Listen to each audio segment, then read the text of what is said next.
Kita lanjutkan teman-teman ya. Kemarin di bisnis internasional. Nah, jadi hal yang perlu kita pelajari ya terutama di marketing atau pemasaran itu adalah adanya STP. STP itu apa? Yaitu adalah ada yang tahu STP? Ya. Jadi segmentasi, targeting sama positioning. Nah, maksudnya apa? Ya. Jadi eh, segmentasi pasar global itu adalah proses identifikasi segmen-segmen spesifik, baik dalam bentuk kelompok-kelompok negara atau individu konsumen dari para pelanggan potensial dengan atribut-atribut homogen yang memungkinkan atau yang kemungkinan memperlihatkan respon-respon serupa terhadap bauran pemasaran sebuah perusahaan. Ya, jadi maksudnya gini, ketika kita ingin menawarkan satu produk, ya tentunya satu produk dengan produk yang lain itu akan berbeda. Ya. Merek A dengan merek B itu pun larisnya juga di kategori yang berbeda. Ya. Contohnya air mineral kemarin, ya kan, itu kan eh, ada banyak merek yang tersebar di eh, Indonesia.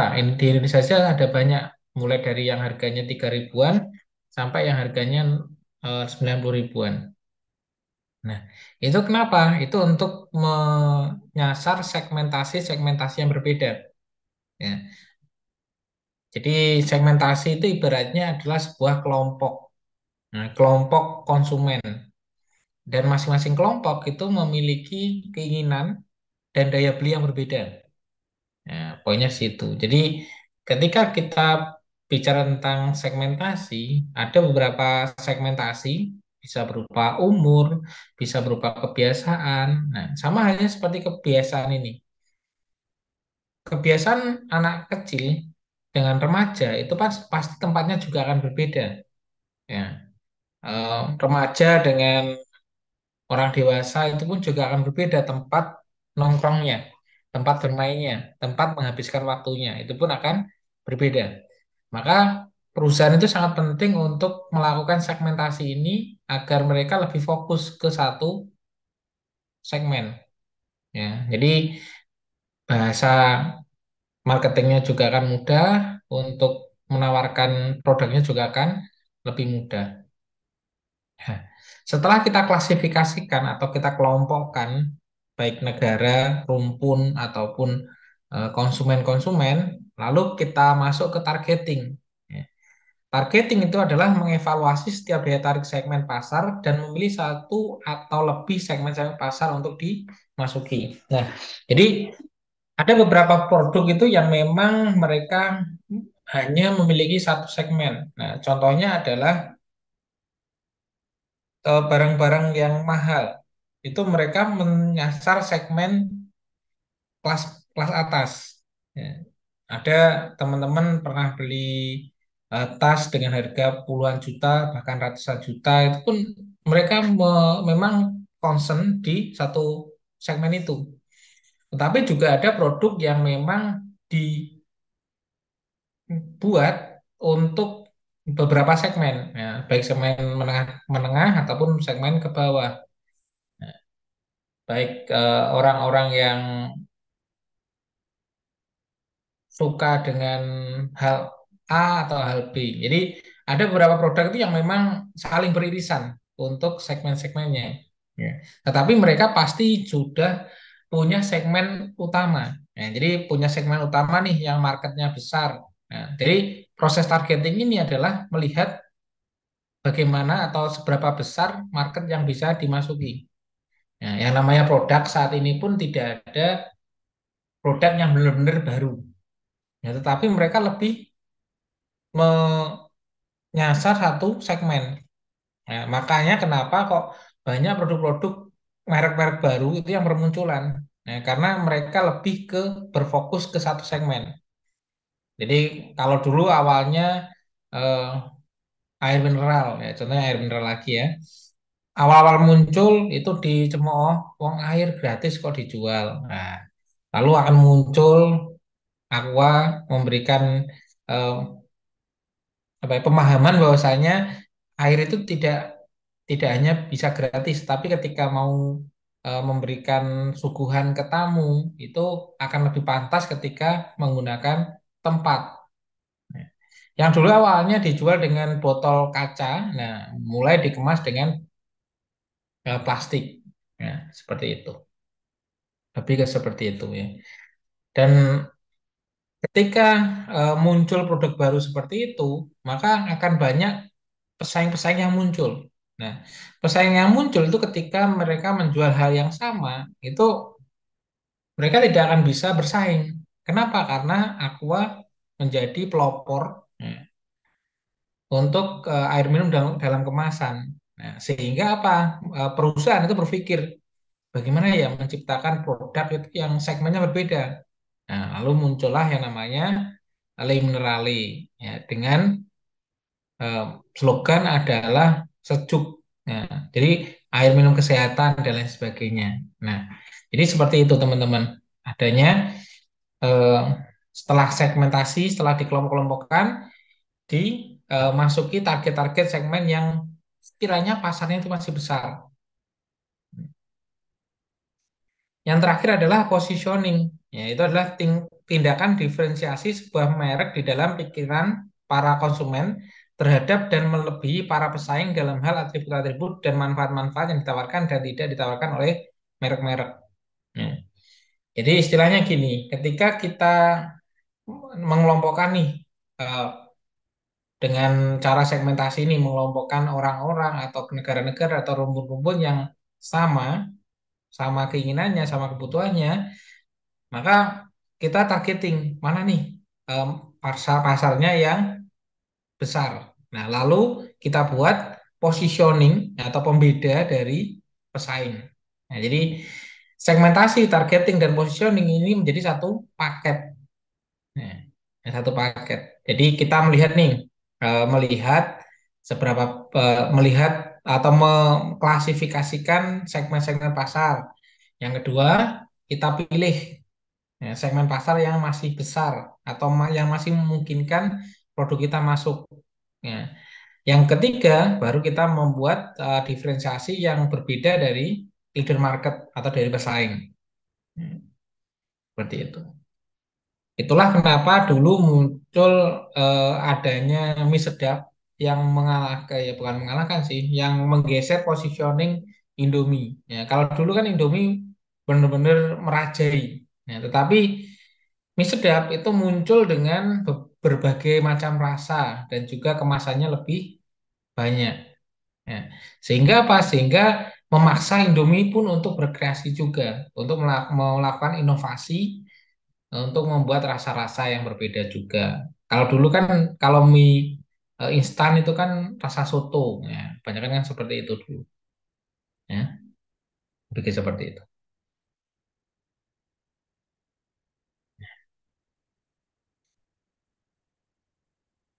Nah, apa sih manfaat-manfaat dari segmentasi pasar internasional? Nah, manfaatnya yang pertama itu adalah untuk melakukan penyaringan negara. Ya, jadi country screening. Ya, jadi ketika kita punya produk nih, memang produknya itu kelas atas. Makanya kita pilih nih mana negara yang memang penghasilan penduduknya itu yang besar. Jangan sampai kita menawarkan produk yang untuk kelas atas, tapi negaranya itu masih negara yang belum berkembang. Seperti itu. Yang kedua adalah untuk penelitian pasar internasional. Nah, jadi kita bisa meneliti bagaimana pasar internasional itu berkembang. Ya. Yang ketiga adalah untuk keputusan masuk ke host country. Nah, bagaimana ketika kita sudah menyaring nih negara-negara yang memang menjadi target market kita, lalu kita putuskan ketika besar pasarnya kita masuk ke negara tersebut. Yang keempat itu adalah untuk penetapan strategi positioning. Nah, jadi ini pun ketika kita sudah menentukan mana negara yang memang sebagai segmen kita, lalu kita buat nih pembeda.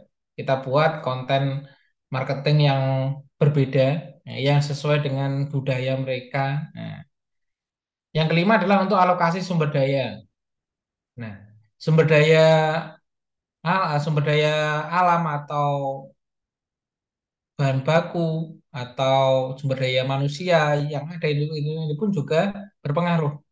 Jadi ketika kita ingin mengembangkan nih usaha ya, atau perusahaan, maka kita juga harus berpikir bagaimana kita menempatkan orang terpercaya yang mampu mengelola di negara tersebut. Tidak mungkin eh, untuk manajemen pusat itu langsung menghandle di satu negara atau negara lain. Nah, perlu adanya delegasi sehingga apa? Sehingga eh, salah satu pilihannya itu adalah merekrut dari negara asal atau negara eh, konsumen itu. Ya, agar apa? Agar mereka lebih mengerti bagaimana budayanya, apa yang harus dilakukan dan lain sebagainya. Yang keenam adalah untuk kebijakan bauran pemasaran. Jadi ketika kita sudah menentukan nih negara mana yang cocok dengan produk kita. Nah, kita membuat positioning. Nah, lalu kita tentukan seperti apa konten marketing yang akan kita lakukan. Harganya berapa, kemasannya seberapa. Nah, jadi 2 minggu yang lalu kan kita sudah lihat tuh untuk kemasan Indomie aja setiap negara itu berbeda. Untuk kemasannya juga berbeda. Untuk rasanya pun juga berbeda. Nah, seperti itu.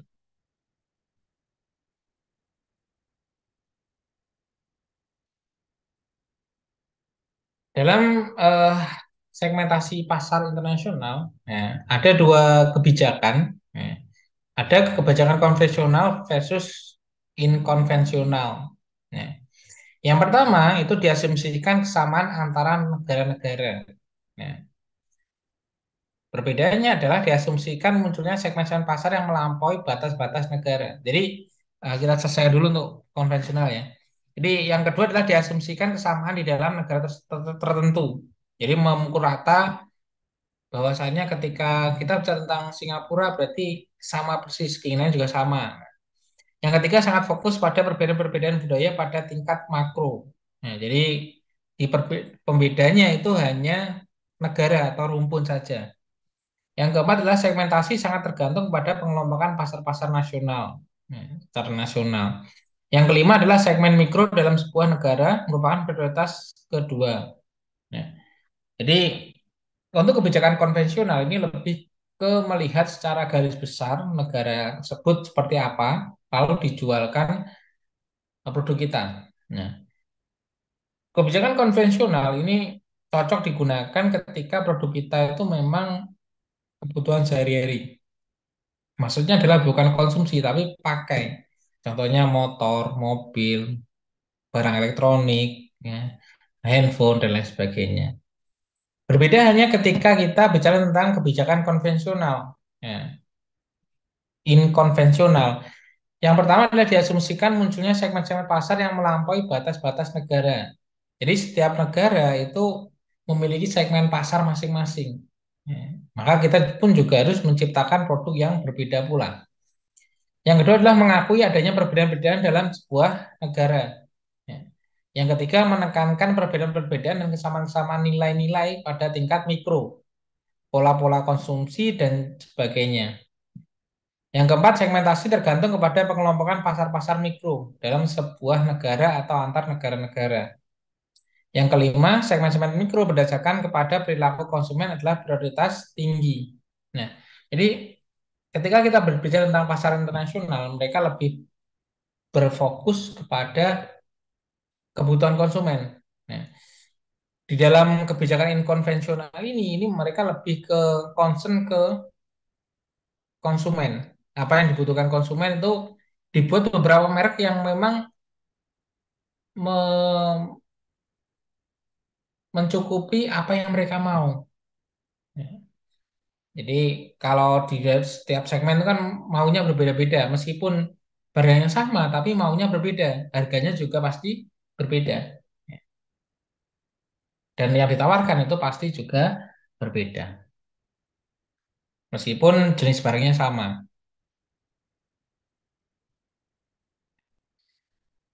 Di dalam segmentasi pasar internasional itu ada beberapa pendekatan-pendekatan, ya. Yang pertama adalah pendekatan agregat atau country as segment. Yang kedua pendekatan disagregat. Yang ketiga adalah pendekatan dua langkah, yaitu pertama agregat, lalu dilanjutkan dengan disagregat. Nah, lalu pertanyaannya adalah apa sih pendekatan agregat itu? Nah, jadi pendekatan agregat atau country as segment itu adalah pendekatan dalam pemasaran internasional di mana suatu negara dianggap sebagai salah satu segmen pasar tunggal. Dalam pendekatan ini, perusahaan mengasumsikan bahwa preferensi, kebutuhan, dan perilaku konsumen di negara tersebut seragam dan tidak ada perbedaan signifikan ya, di antara individu-individu di dalamnya. Ya. Oleh karena itu, perusahaan akan mengembangkan satu strategi pemasaran yang ditujukan untuk seluruh populasi di negara tersebut. Ya. Jadi, lebih memilih untuk satu konten untuk semuanya. Berbeda halnya dengan pendekatan disagregat, ya, itu adalah pendekatan dalam masalah internasional yang menganggap bahwa suatu negara terdiri di beberapa segmen pasar yang berbeda. Ya. Dalam pendekatan ini, perusahaan mempertimbangkan perbedaan dalam preferensi, kebutuhan, dan perilaku konsumen di dalam negara tersebut. Perusahaan akan melakukan segmentasi pasar yang lebih detail dan pengembangan strategi pasar yang disesuaikan untuk setiap segmen pasar yang diidentifikasi. Ya. Jadi, itu perbedaan antara agregat dan disagregat. Nah, setiap produk itu pun akan memilih pendekatan yang berbeda, ya, tergantung kebutuhan pasar. Metode segmentasi pasar internasional ini memang lebih melihat yang pertama penentuan kriteria. Ya, jadi ditentukan kriteria kebutuhan seperti apa. Ya. Jadi umurnya berapa, kebutuhannya apa, kebiasaannya seperti apa, nah, seperti itu. Yang kedua adalah seleksi pendahuluan. Nah, ya. Jadi melakukan seleksi secara umum, lalu yang ketiga melakukan segmentasi secara mikro. Jadi per daerah atau per segmen pasar.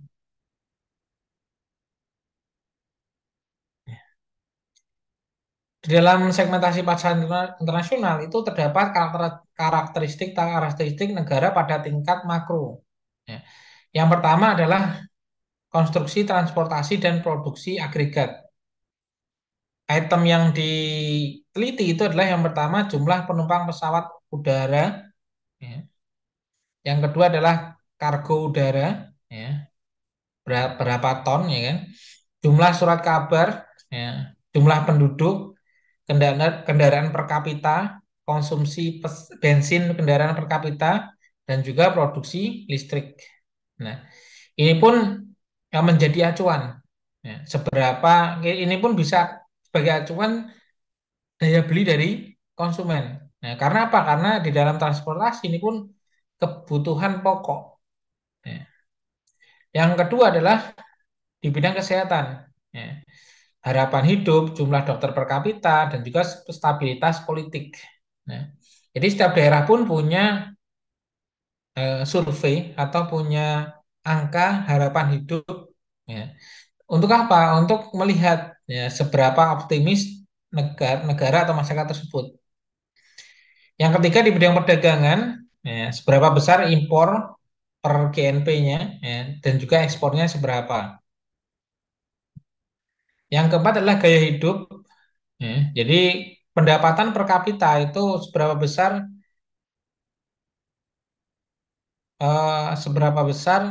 mereka mengeluarkan uangnya. Yang kedua adalah jumlah telepon, ya.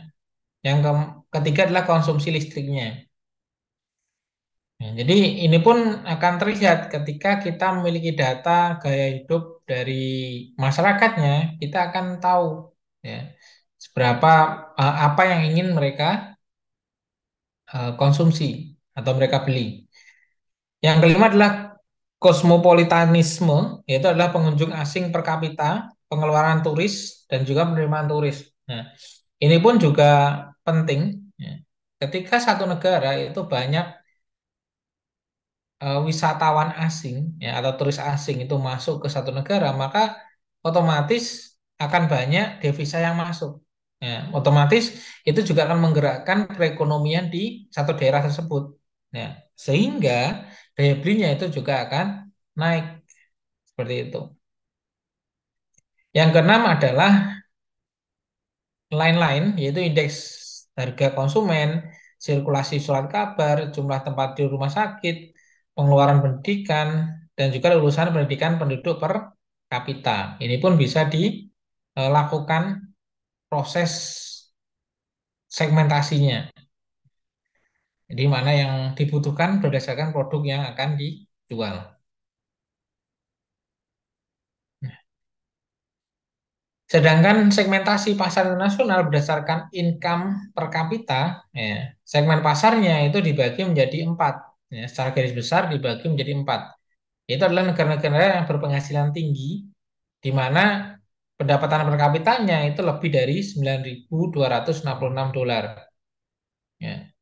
Jadi sekitar katakan 15 juta, 150 juta ya per bulannya.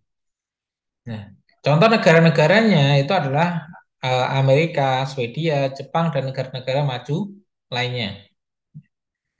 Sedangkan ada juga negara-negara yang berpenghasilan menengah ke atas.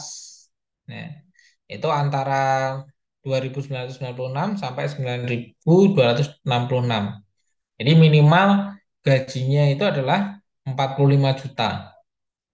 Ya, 45 juta. Contohnya adalah negara-negara Malaysia, Brasil, Chili, Meksiko, dan juga Hungaria. Ya. Yang ketiga adalah negara-negara berpenghasilan menengah ke bawah. Ya. Jadi sekitar 700 atau sekitar 90 juta. Kalau 700 itu berarti sekitar, ya benar ya, sekitar 7 juta, ya, 8 juta, 9 juta lah. Ya. Contohnya adalah Thailand, Afrika Selatan, dan Rusia. Dan juga kita bisa membagi negara-negara yang berpenghasilan bawah. Ya. Contohnya Bangladesh, Tajikistan, Uzbekistan, Indonesia, Turkmenistan, India, Cina, Pakistan, dan juga Nigeria. Ya. Ada juga yang negara-negara yang berpenghasilan rendah, ya. Bukan bawah tapi rendah. Itu pun bukan segmentasi yang cocok untuk kita melakukan ekspansi ke negara tersebut. Nah, jadi minimal adalah empat negara ini.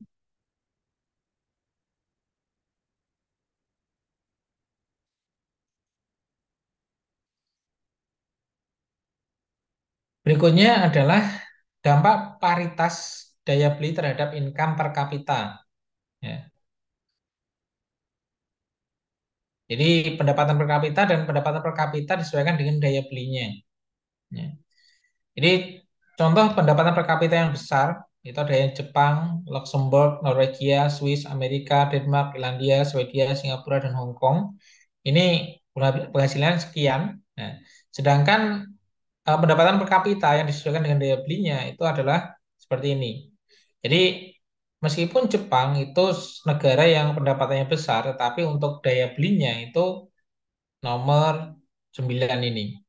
Nah, jadi eh, pendapatan besar itu bukan menjadi acuan utama ketika kita ingin mengekspansi ke satu negara, tetapi kita melihat dari daya belinya. Ya, seberapa besar daya beli yang dikeluarkan. Karena kan kalau ketika kita jualan itu seberapa besar uang yang beredar.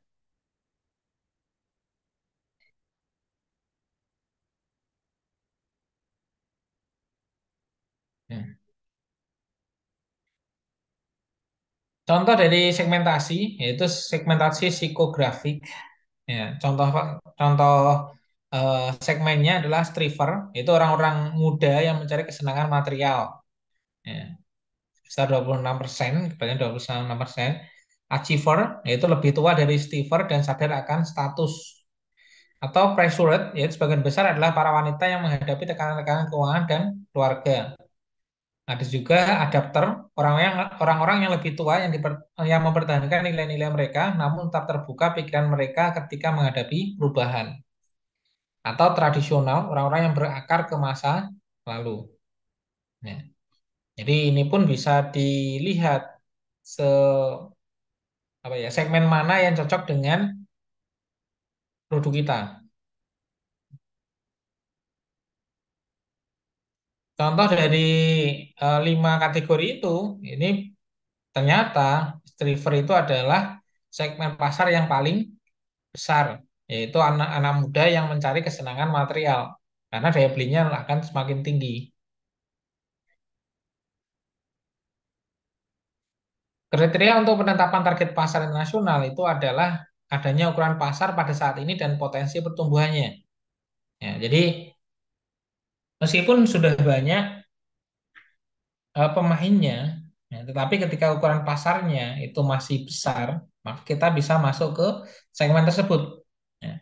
Contohnya kalau di Indonesia itu adalah produk hijab. Ya. Sudah banyak pemain-pemain besar di produk hijab, tapi kita pun masih bisa masuk. Kenapa demikian? Karena pasarnya itu masih besar. Yang kedua adalah potensi persaingan. Nah, bagaimana kita melihat dengan banyaknya persaingan, maka perlu adanya targeting yang lebih spesifik. Jadi contoh hijab yang dijual adalah eh, jenis atau model-model hijab yang digunakan untuk orang-orang yang baru mau menggunakan hijab syar'i. Jadi masih semi syar'i. Nah, seperti itu. Tapi masih bergaya. Yang ketiga adalah kesesuaian dan kelayakan. Ya. Jadi perlu dipahami bahwasanya teman-teman satu produk itu bisa jadi itu tidak kita sukai tetapi disukai pasar. Ya. Jadi banyak produk itu yang memang eh, secara umum itu tidak disukai tetapi ada segmen pasar yang menyukainya dan itu besar. Nah, karena seperti itu. Ke kerangka pemilihan pasar, market selection framework, ya itu dari sini. Jadi pasar Cina itu orang manusianya, penduduknya itu adalah 1,3 miliar. Ukuran pasarnya 100%. Ya. Keunggulan bersaingnya 0,07%. Potensi pasarnya itu berarti 7%, 7. Ya. Akses ke pasar 0,2, potensi pasarnya adalah 1,4. Ya. Maka dari tabel ini kita melihat bahwasannya meskipun ukuran pasarnya di Meksiko itu 100 juta, tapi potensi pasarnya itu 3,6, maka kita bisa masuk di Meksiko. Ya.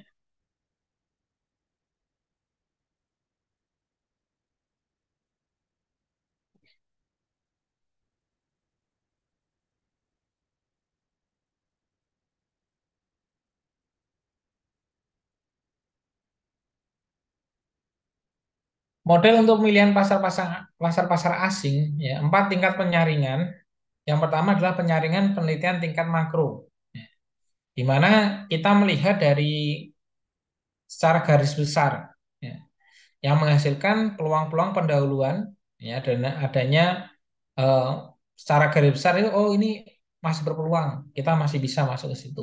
Nah, lanjut ke faktor-faktor pasar pada umumnya yang berkaitan dengan produk yang akan dipasarkan, yang menghasilkan peluang-peluang yang mungkin bisa produk kita masuki. Ya. Setelah itu baru masuk ke penelitian tingkat mikro yang menghasilkan peluang-peluang yang memungkinkan kita masuk nih. Jadi yang keempat adalah faktor-faktor perusahaan, pengurutan-pengurutan prioritas negara. Ya. Jadi yang pertama gini teman-teman. Nah, secara garis besar, oh ini negara A ini berpeluang besar kita masuk ke sana. Nah, lalu kita lihat nih, eh, oh ternyata di sana masih atau sudah ada leader market yang kuat. Oh, tetapi kita lihat nih peluang pasarnya di mana eh, untuk produk yang sama itu leader marketnya di bidang A. Ya. Maka kita bisa menyasar segmen yang lain yang sama sih untuk secara garis besarnya di segmen A, tetapi irisannya itu juga bisa kita masuki. Ya. Sehingga apa? Sehingga eh, produknya sama, tetapi segmennya ada segmen yang lebih khusus. Ya, seperti itu. Yang keempat empat itu adalah kita urutkan nih mana. Jadi kita melakukan penelitian di semua negara yang berpeluang. Terus kita urutkan nih mana yang memang peluangnya itu yang paling besar. Maka kita melakukan ekspansi di negara yang paling besar peluangnya.